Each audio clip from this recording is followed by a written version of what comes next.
Now at 9. In Coffeyville, the city manager and unions are working together after a letter created confusion about the future of unions in the city. I'm Samantha Walker, and I'll have that story coming up. Plus, an economic discussion brings Oklahoma's lieutenant governor to Ottawa County. A drop in temperature usually means a rise in illnesses, but the two may not be directly related. I'm Chanley Painter in New York with the details coming up. The 4 states' most watched news starts now. A letter sent to city employees creates a flurry of discussion concerning the future of unions in Coffeyville, Kansas. This is KOAM News at 9 on Fox 14. I'm Tanya Bach. The Coffeyville city manager had originally planned to present a recommendation to city commissioners tonight about the city's relationship with local unions. But as KOAM Samantha Walker shows us, his plans changed after receiving backlash from those very unions. The city manager of Coffeyville says he miscommunicated his plans for unions in a letter sent to city employees. In the letter, the city manager said he would ask the city to reconsider the city's recognition of the Public Employer-Employee Relations Act, also known as PERA. It's a state labor board program that cities or counties choose to be a part of. There's only 10 cities in Kansas that recognize PERA, but many who still have bargaining units with their employees. And so that was what we were trying to look and see if there's a way that we can do more for our residents quicker, but still take care of employees. This announcement drew backlash from local unions as union leaders believed it would impact bargaining rights of city employees, including firefighters, police officers, and utility workers. The Coffeyville Firefighters Union says it drew, quote, concerns about the potential long-term effects on job security, employee protections, and community services.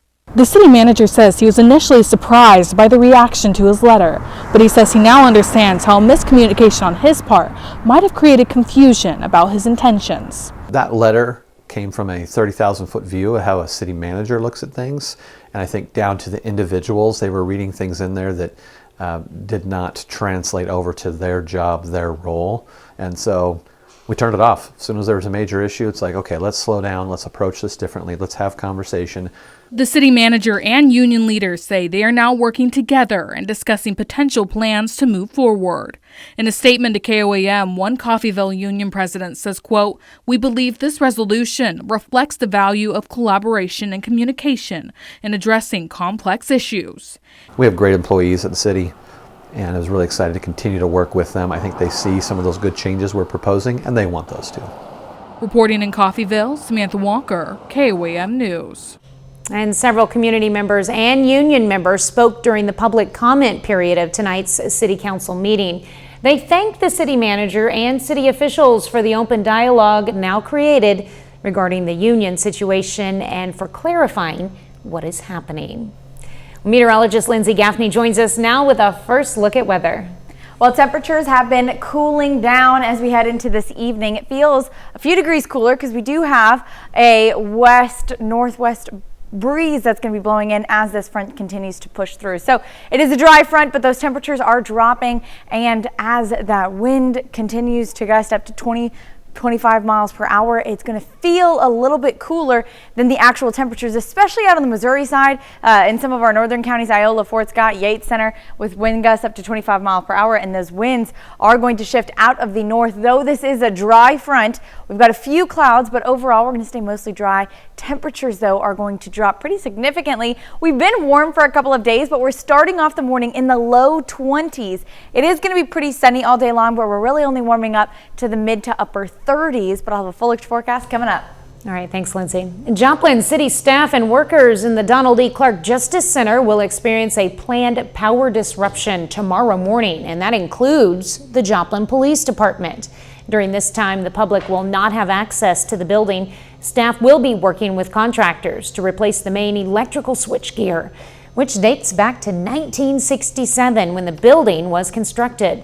This disruption will not affect police patrol or fire operations. Well, movers and shakers gather at NEO A&M College to share some ideas to increase economic drivers like businesses in Ottawa County. Today, Oklahoma Lieutenant Governor Matt Pinnell spoke with community leaders about ideas to grow job opportunities in the area. KOAM's Melissa Alexis reports.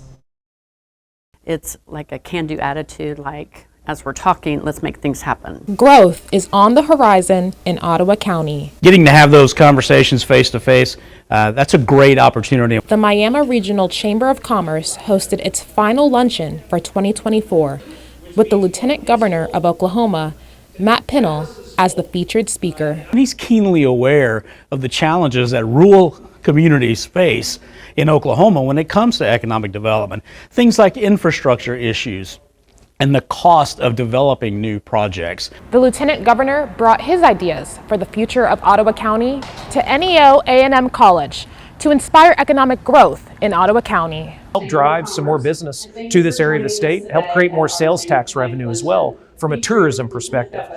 In 2 years, you have the 100-year birthday of Route 66, and that's going to be a big deal for Miami. It's a big deal for the state of Oklahoma. The Lieutenant Governor hopes to see more manufacturing and industrial job opportunities in Ottawa County.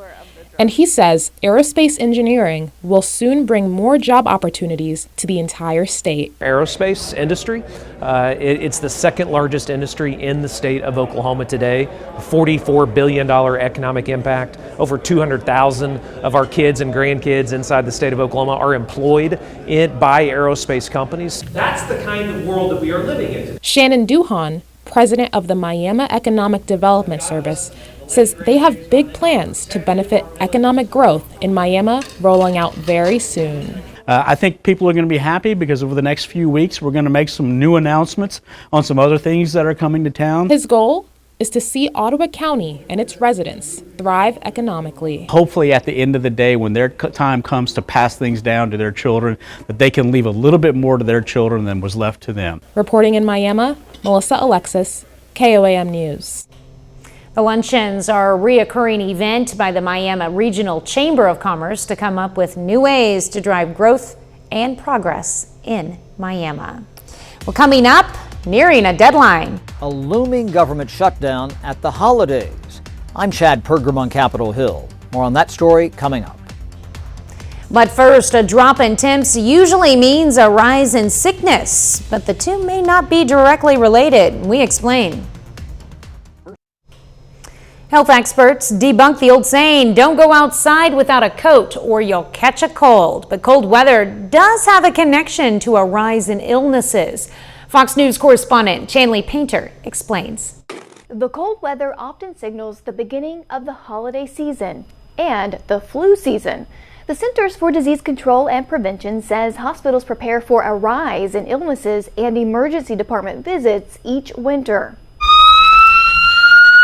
Some health experts say the cold weather isn't the main reason for an uptick in illnesses, but it could be part of the problem. Viruses that cause the flu, COVID-19, the common cold, and RSV can live longer in colder temperatures and replicate faster. Dr. Libby Richards, a professor at Purdue University, says dry weather during the colder months can also make us more vulnerable to viruses. When our mucous membranes are dried and impaired, it makes it easier for the viruses to infect us. Even trying to stay out of the cold could increase your chances of getting sick. Cold weather also brings people together inside more, often in close contact, which means easier for viruses to spread person to person. For some, the winter months could mean less time for physical activity as well. Physical activity is important to keep our immune system healthy. But colder temperatures aren't the only potential factor in causing illnesses this winter. We see less daylight in wintertime, and being exposed to the sun is an important source of vitamin D. Richards says the best way to combat wintertime illnesses is by maintaining good hygiene and staying hydrated. In New York, I'm Chanley Painter, Fox News. Well, Lindsay is next with a complete look at your forecast, and later, a caroling tradition. An elementary school is on the way to bring joy to the town. I'm Lonnie Walden in Southwest City, and I have a story that involves youngsters and singing. Stick around, I'll have the details. Well, the last few days we've been a bit warmer, well above average, but as we head into the weekend, temperatures drop following a cold front that is moving through tonight. Let's take a look at downtown Joplin from the Cornell Arts and Entertainment Complex. You can see we've got winds out of the west, about 5, 10, 15 mile per hour wind gusts, and then further out in the east, up to 25 mile per hour wind gusts. Now it is a dry front, so we're not seeing any rain on our radar, but you can see a few clouds pushing through as those winds are starting to shift. Now, by the time we head into tomorrow, you can see our gust front moving through and all of this cooler air surging into our area. So as we head into this evening, temperatures are going to continue to drop. Now, overnight lows getting down to low 20s as we start off our Friday morning. Pair that with some winds out of the north up to 15, 20 mile per hour wind gusts. We're going to see wind chill values starting off Friday morning down in the lower teens. So it's going to be a pretty chilly start to Friday morning, but as we get into the high, we're really not warming up too much because we still have a nice cool air mass over our air. So we get up to the mid to upper 30s for our highs. Now, as we move into the weekend, temperatures are going to start to warm back up because we've got a ridge forming, but we do have a couple of these shortwave troughs that are kind of spewing into our area. So as we head into Monday morning, this is going to be the first one that pushes in, and as of Monday midnight, don't see any rain chances, but those start to kick back up as we head into about noon on Monday from this low pressure system. And it's just a little trough, not a full low pressure system, so it doesn't drop our temperatures too much, but you can see a few rain chances starting off Monday morning. Then as we head into Christmas Eve, scattered shower chances from not only our low pressure off in the east, but we've got another low pressure that's starting to push into the Midwest. Now, pair those together, we're going to get some scattered rain chances that continue all the way through early Christmas Day morning, and then those rain chances are going to continue to shift off to the east, though we've got another low pressure system that's going to be moving in right behind it. So we do have a couple of rain chances as we head into next week. Now, Christmas Eve, it is going to be pretty rainy, pretty dreary, but temperatures are going to be pretty warm in the upper 50s and even low 60s, both Christmas Eve and Christmas Day. Now, we do cool down a bit on Christmas Day, only by a couple of degrees, but as clouds clear later on the day, we're going to have some sunny chances as we head into the afternoon on Wednesday. So perfect time. You can still enjoy some family time with your loved ones. Now, rain chances kick back up Thursday and Friday, where we do see another jump in temperatures all the way to even mid 60s. So it is going to be an abnormally warm week all week next week. Our only cool days are going to be tomorrow and Saturday. Yeah, and Christmas in the 50s. Christmas in the 50s. No chance for a white Christmas. I've been seeing it all over Facebook. They say, you know, a map of this area in the green is no chance for a winter Christmas, and this area in the red is the same, but in red. And that's pretty much where we're all at. It's going to be very warm. That's all right. We'll find a different way to get into the Christmas spirit like these kids. Students from Southwest City Elementary in McDonald County are embracing the true spirit of giving this holiday season. 3rd through 5th graders took a walk down Main Street today, spreading joy through Christmas carols. KREM's Lonnie Walton tagged along for the merry fun. Wish you a Merry Christmas. We wish you a Merry Christmas and a Happy New Year. And that's what these youngsters sang as they went from business to business, spreading holiday cheer. 5th grade teacher Morgan Mullen says they definitely put in the work. They've been practicing these songs for a couple weeks now, so Miss Wilkerson does a great job with them and have kind of prepared them. Morgan says it's done with the heart, and the community deserves it. We did it to give back to the community because they're always supporting the school and all of the students. A local restaurant worker says the kids were pitch perfect. They were great. I mean, they sang great, they sounded great, they behaved well. She even said the kids left a few gifts of their own.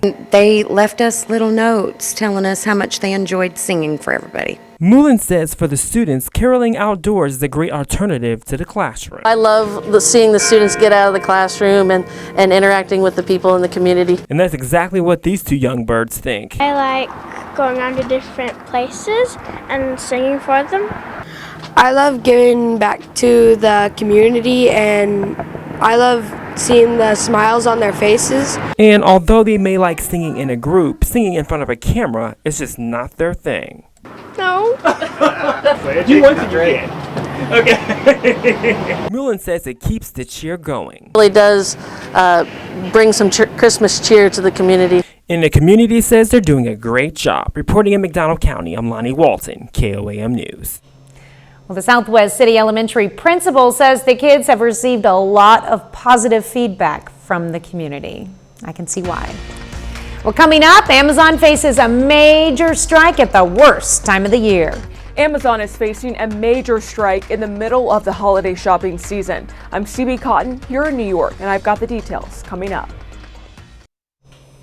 Some big news for a big nationally known brick and mortar business right here in the 4 states. Today, Big Lots announced a previously planned sale agreement has fallen through. The company does, however, say it continues to work on an alternative sale by early next month. In the meantime, the company will begin its going out of business sales at all remaining store locations to protect its estate value. Big Lots has stores in both Joplin and Pittsburgh. On another note, Bath & Body Works began work on a new location in Pittsburgh today. Work crews on scene say they're doing a rebuild of the interior of the former Yummy Buffet. Signs announce the location and how future employees can apply. Bath & Body Works in Pittsburgh says it plans to open in early 2025. Well, you might have to wait a little longer for those last-minute holiday gifts. The Teamsters could soon go on a major strike against online retail giant Amazon. Fox News correspondent CB Cotton has more from New York. Just in time for the holidays, America's largest online retailer is being hit with what could be the biggest strike in its history. The International Brotherhood of Teamsters says thousands of its members are now on the picket lines, asking Amazon for better pay and benefits and safer working conditions. These workers right here that are on this picket line are the ones that make them the money, not Jeff Bezos. These guys and girls that are on this line are the ones making their trillion-dollar profits.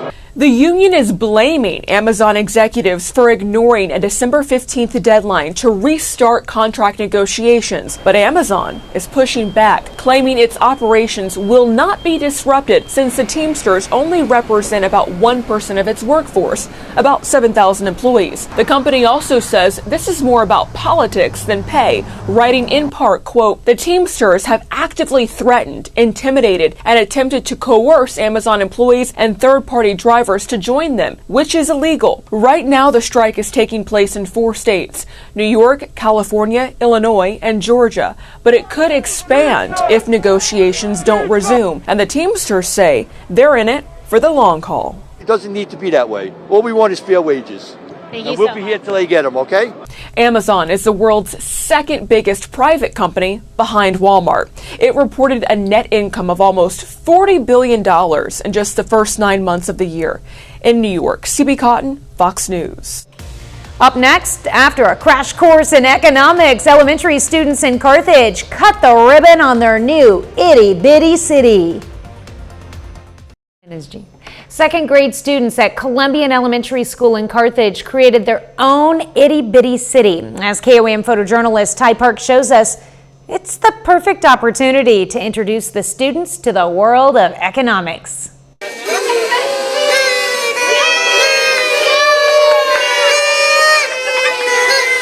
We are having our 5th annual Itty Bitty City, and each year we just get the kids together in 2nd grade over our economics unit and talk about being members of society, the workforce, building our own businesses, and even industry work in production.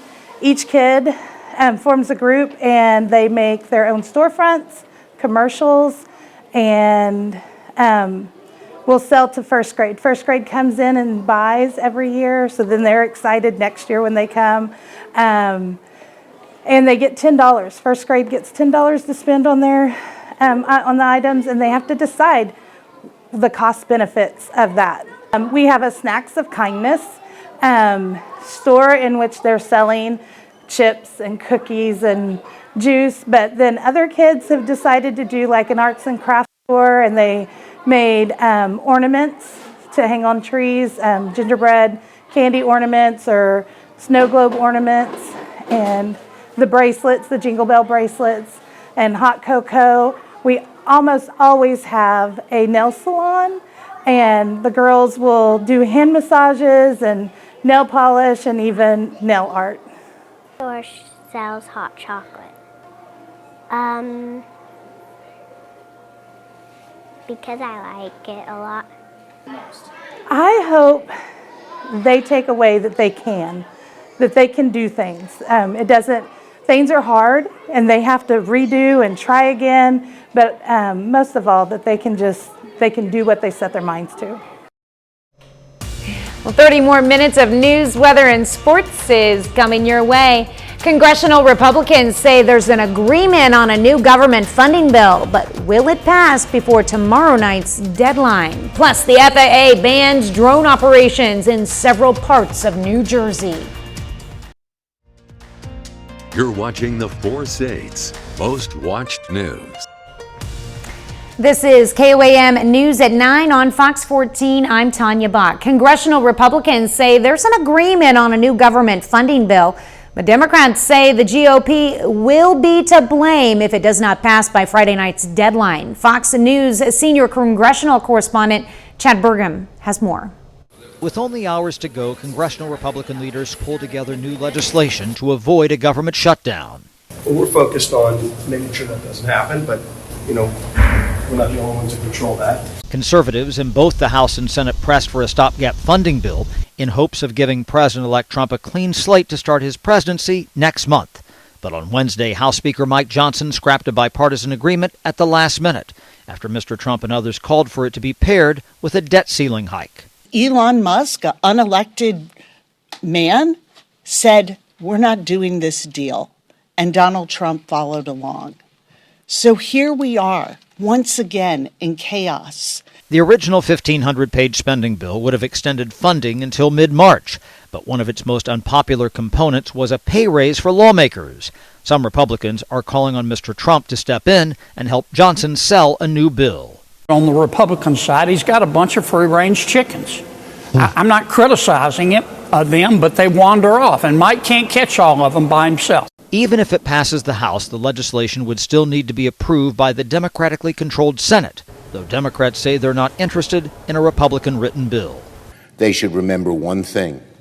The only way to get things done is through bipartisanship.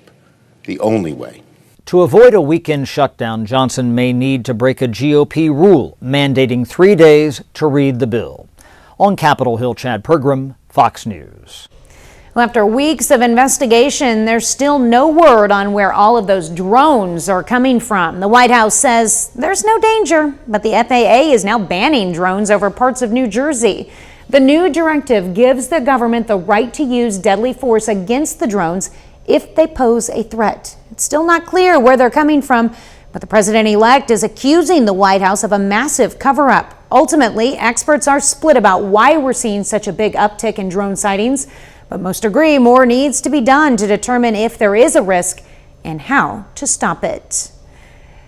Luigi Mangione waived extradition to New York today, where he's accused of fatally shooting United Healthcare CEO Brian Thompson. Once in Manhattan, Mangione will be arraigned and likely denied bail. The 26-year-old also appeared in court today on lesser Pennsylvania state charges for carrying a firearm and a fake ID at the time of his arrest. But in New York, he faces an 11-count indictment, including a first-degree murder as an act of terrorism charge and 2 second-degree murder charges. Well, Lindsay is next with a complete look at your forecast, and later we sit down with a World War II veteran who's about to turn 100 years old. Well, we're heading into a pretty chilly Friday and a chilly weekend. Let's go ahead and take a look outside downtown Joplin from the Cornell Arts and Entertainment Complex. We're still getting some wind gusts that are gusting 20, 25 miles per hour as winds shift amongst a cold front that's moving through. It's a dry cold front, so we don't really have any cloud coverage. A few clouds kind of passing quickly by. We don't have any rain chances for the next couple of days, but we are seeing this cooler air mass surging into our area. So there is where our front really is. And then you can see the colder air with the stronger winds pushing into the area, dropping our temperatures down to the low 20s to start off. So this is Friday morning, 7 a.m. Temperatures getting down to about 22, 23, even 24 degrees. So it's going to be a pretty cold start, along with winds still gusting 15 to 20 miles per hour out of the north. We are going to have a nice little wind chill down to the lower teens. So it's going to start off pretty cool, not warming up much at all, only getting up to the upper 30s. So you can see 36, 37 out in the Joplin area and surrounding areas. You can see we're really not warming up much, not until we get into Saturday and Sunday, where we're starting to see that warming trend pick back up because we've got a ridge forming. However, this is a very messy upper level flow for the next week. So what we have going on is a few of these shortwave troughs, and that's just not a full low pressure system, but these little low pressure systems that kind of spew off from the west, and we're getting a few of those shooting out at us. So we got this one low pressure pushing out, and by Monday a few showers kind of sprinkle from that low pressure system as it passes off to the east, and then another low pressure system pushes into the area, kind of combines with our rain chances from our original low pressure. So we get heavier rain chances as we head into Tuesday morning, which is Christmas Eve. And then as that continues, some stronger storms Christmas Eve night and into Wednesday morning, which is Christmas Day. So rain chances will continue clearing out by mid-morning on Christmas, and then we're going to have still some clouds, but also a little bit of clearing as we head into the evening. Now, those rain chances will pick back up after Christmas as well, along with really warm temperatures. But for a holiday forecast, Christmas Eve getting into the upper 50s with those rain chances, and it's going to be pretty cloudy as well if you're not seeing those rain. Now, Christmas Day dropping a couple of degrees because we have all those rain chances cooling us down a little bit, but still pretty cloudy as we head into most of the afternoon, but we'll start to clear a little bit later in the day. Now, temperatures spike back up though, 57 on Thursday and into the 60s by Friday and Saturday. So our only cooler days on the forecast are going to be this upcoming Friday and Saturday before we warm back up to well above average temperatures for the upcoming holiday week. All right. So I'm happy with the cold temperatures. I'm going to bundle up tomorrow, really enjoy the 37 degrees because I mean we're nearly 60 degrees on Christmas, which is like insane. It's yeah, not fun. I'm not loving it. I feel like it's Christmas in the tropics here almost. Yeah, I need to get one of those palm trees and put some Christmas lights around them. But before we get there, we got to get through a little bit colder temperatures. A little bit colder. Yes. We'll take those. The 4-state roller coaster of temperatures. It will continue. All right, thanks, Lindsay. Well, some big seasonal news is coming out of the Missouri Department of Agriculture. The Show Me State has approved livestock movement permit papers for 9 reindeer. And Mr. Claus from the North Pole is apparently the one who applied for the permits. The reindeer, you might recognize these names: Dasher, Dancer, Prancer, Vixen, Comet, Cupid, Donner, Blitzen, and Rudolph have been approved for healthy flight. The department recommends rations of Missouri hay for the reindeer and milk and cookies for Mr. Claus. Or maybe he wants something a little more. Well, coming up in sports, a Missouri Southern football player declares for the NFL draft. Plus, Missouri Southern men's basketball host of Villa University. Brock Baldridge has the highlights and more next in sports.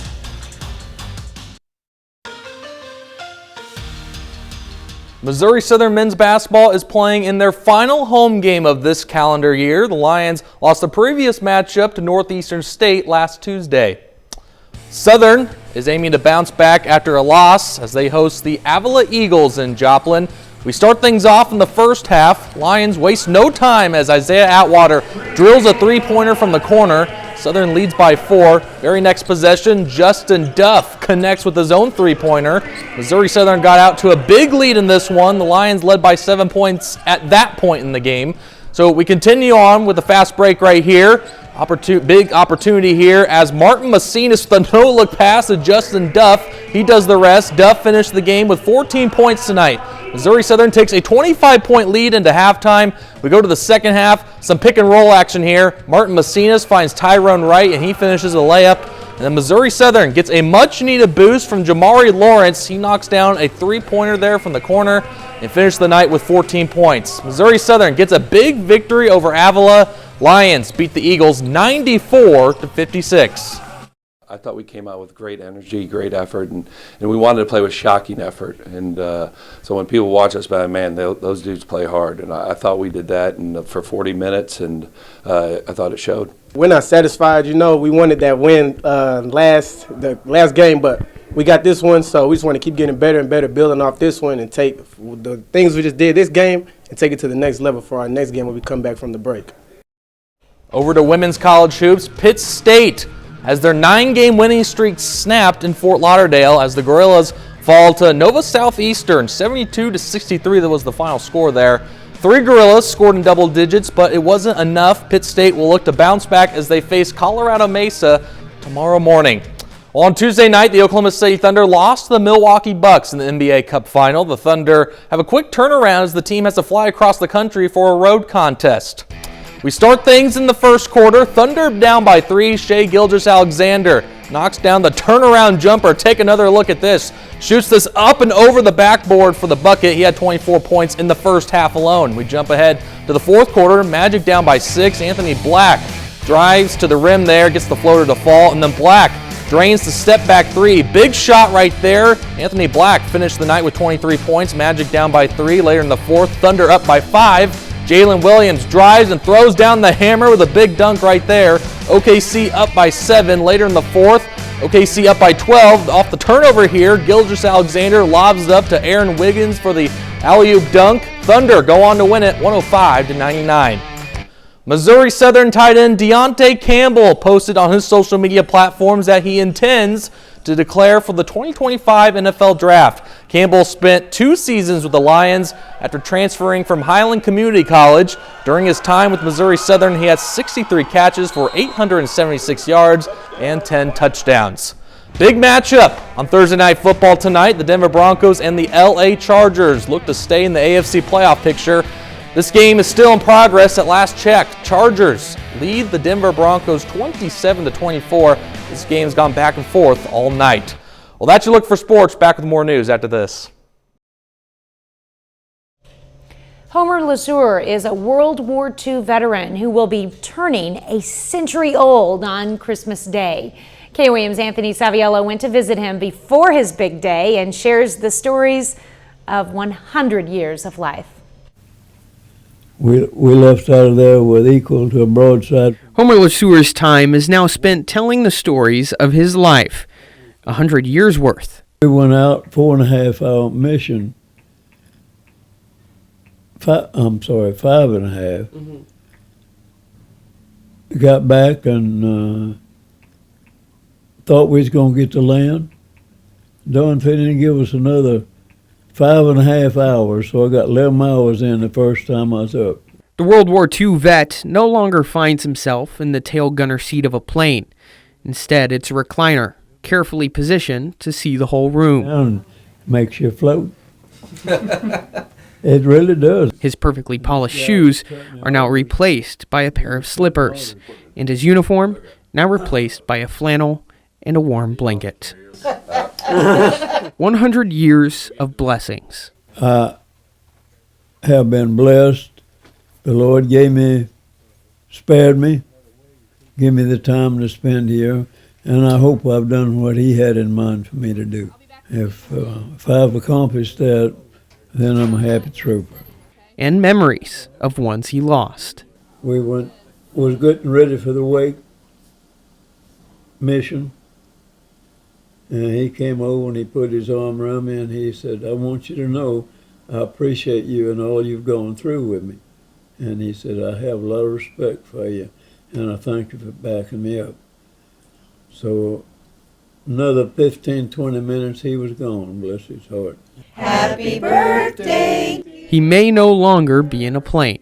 Happy birthday to you. But if you can't tell by his smile, I appreciate it. He's still flying high.